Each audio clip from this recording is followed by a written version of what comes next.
Hey everyone, I've memorized another poem to share with all of you guys. This was the very first poem I ever heard from Charles Bukowski, and I found it rather shocking, and it's what got me to listen to a lot more of his poems. He's since become one of my favorite American poets, and I definitely wanted to share it because it's just really impactful and quite strange. I just really hope that you enjoy this poem as much as I did. It paints a very powerful image. To anyone who has seen my videos before, you know how this goes. I just put on a blindfold and recite the poem from memory. To anyone who doesn't believe me, you cannot see through this at all. It's impossible, so.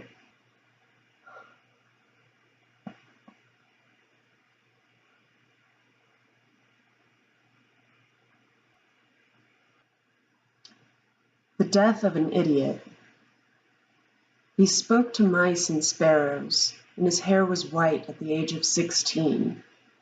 His father beat him every day, and his mother lit candles in the church. He seemed to be constantly masturbating in such odd places as behind the garage or up in the apricot tree. His grandmother came while the boy slept and prayed for the devil to let loose his hold upon him, while his mother listened and cried over the Bible. The young girls he didn't seem to notice. The games boys played he didn't seem to notice. There wasn't much he seemed to notice. He just didn't seem interested. He had a very large and ugly mouth, and the teeth bent out, and his eyes were small and lusterless. His shoulders were slumped, and his back was bent like an old man. He lived in our neighborhood. We talked about him a bit when we got bored, and then moved on to more interesting things. He seldom left his house. We would have liked to beat him, but his father, who was a huge and terrible man, beat him for us. One day the boy died. At 17, he was still a boy.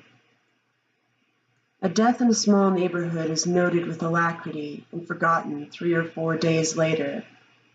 But the death of this boy seemed to stay with us all.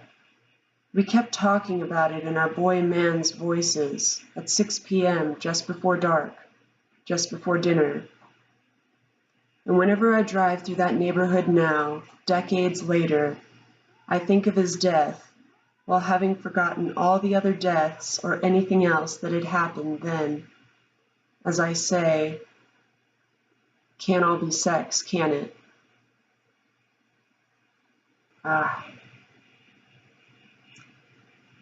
So that was Death of an Idiot by Charles Bukowski. And like I said, it's a very moving poem, very brilliant work. It paints a very strong image, for me at least. I hope you'll look up some of his work and see just how brilliant he is. So I really hope you guys enjoyed this poem as much as I do. And if you liked this video, please leave a comment, let me know what you think. And if you have any recommendations for other poems you think I might be interested in, I tend to keep my poetry readings a bit on the darker side, but I'd be interested to hear what you would like to see me do. And I will let you guys know when I have another poem memorized for you. Thank you guys for watching. I'll see you next time.